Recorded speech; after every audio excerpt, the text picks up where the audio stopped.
वो world cup का commentary चल रही थी, 99 की बात बता रहा हूँ। मेरे घर में एक रेडियो खटा रहा था, पिताजी का रेडियो था, उस पर मैच की कमेंट्री आती थी, उसके बैंड ऑटोमेटिक बदल जाते थे जैसे चैनल बदल जाते हैं। तो कभी मैच के कमेंट्री चले, कभी बाबा के प्रवचन चले, तो वो जो दोनों की खिचड़ी बनी है वो आप लोगों को परोसता हूँ, आनंद लेना। सिर्फ आप इतना ध्यान रखना कि बैंड ऑटोमेटिक बदल रहे हैं। सबसे पहले, भक्तों, जीवन मोह माया है और भगवान कहते हैं कि आत्मा एक है। और इसी उनके साथ सचिन तेंदुलकर पहुंचे 32 पर और घुमा दिया, बाल पहुंची सीधे भगवान के पास। हर एक को जाना है, चाहे वो अमीर हो चाहे गरीब, चाहे राहुल द्रविड़ जो कि बहुत ही धीमी गति से बल्लेबाजी कर रहे हैं, पिछले 3 मैचों में 0 पर आउट हो चुके हैं।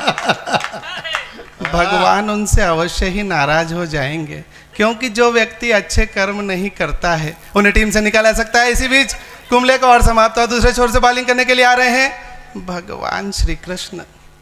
यमुना किनारे गैया चराने जाया करते थे।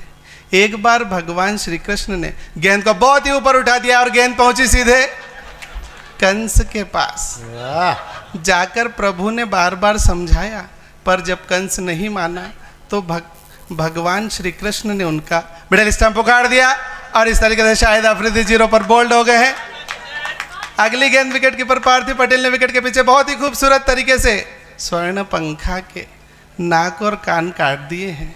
स्वर्ण पंखा रोती हुई बिलखती हुई सीधे जहीर खान के पास, और जहीर खान ने थ्रो किया सौरभ की ओर। क्रोध में तलवार लेकर रावण आगे बढ़ा। तलवार को देखते ही कुंबले पेवेलियन की ओर जाते हुए उस तरीके से 8 विकेट गिर जाने के बाद भगवान राम ने रावण से कहा कि अब भी सीता वापस कर दो, पर अभिमानी रावण बोला अभी भी 2 विकेट बाकी, शायद टीम जीत सकती है।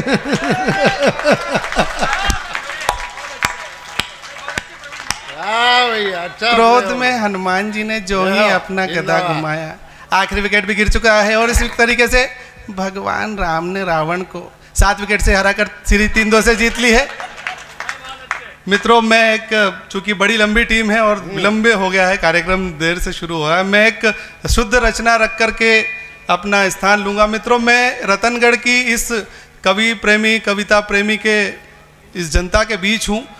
2 पंक्तियाँ से इस भूमिका बनाना चाहता हूँ, भूमिका में रखना चाहता हूँ कि सुना है कि तेरे शहर में पत्थर दिल रहते हैं।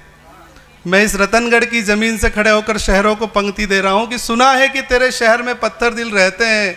अरे हमारे रतनगढ़ में तो पत्थरों के भी दिल रहते हैं।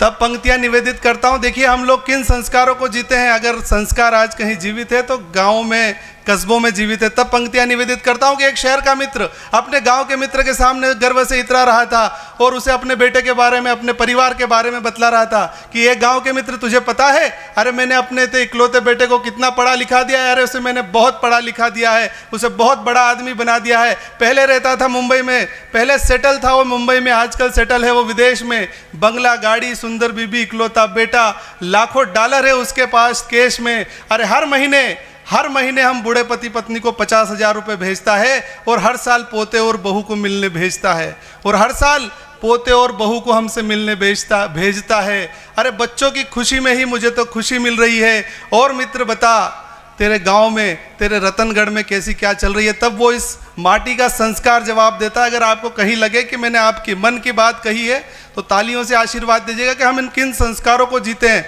तब वो गाँव का मित्र जवाब देता है कि मुझे नहीं पता है शहरी मित्र, तेरा इकलौता बेटा कितने डॉलर कमाता है। अरे मेरा इकलौता बेटा तो गांव में ही 15-20 हज़ार रुपये महीने कमाता है, पर बुढ़ापे में हम दोनों पति पत्नी की अच्छे से देखभाल कर पाता है। आनंद देखना, हम किस मस्ती के लोग हैं कि दोनों वक्त बहू के हाथों की गरम रोटियां खाता हूँ, दोनों वक्त बहू के हाथों की गरम रोटियां खाता हूँ। पोते को अपनी पीठ पर बिठाकर पूरे गांव में घुमाता हूँ। अरे दिन रात मेरा परिवार मेरी आंखों के सामने होता है। और तू कितना भी मुस्कुरा ले शहरी मित्र, मैं जानता हूँ तू भीतर ही भीतर रोता है। तू कितना भी मुस्कुरा ले शहरी मित्र, मैं जानता हूं तू भीतर ही भीतर रोता है। और आनंद की 2 पंक्तियां कि मेरे जीवन में क्या आनंद है हम लोगों का, किस आनंद के लोग हैं कि मेरे जीवन में तो वो शहरी मित्र को जवाब देता है कि मेरे जीवन में तो पल पल आनंद की, सुकून की घड़ी है, क्योंकि मेरी ये छोटी छोटी खुशियाँ क्योंकि मेरी ये छोटी छोटी खुशियाँ, मेरी ये छोटी सी दुनिया तेरे बेटे के $1000 से बड़ी है, तेरे बेटे के $1000 से बड़ी है। बहुत बहुत धन्यवाद, बहुत बहुत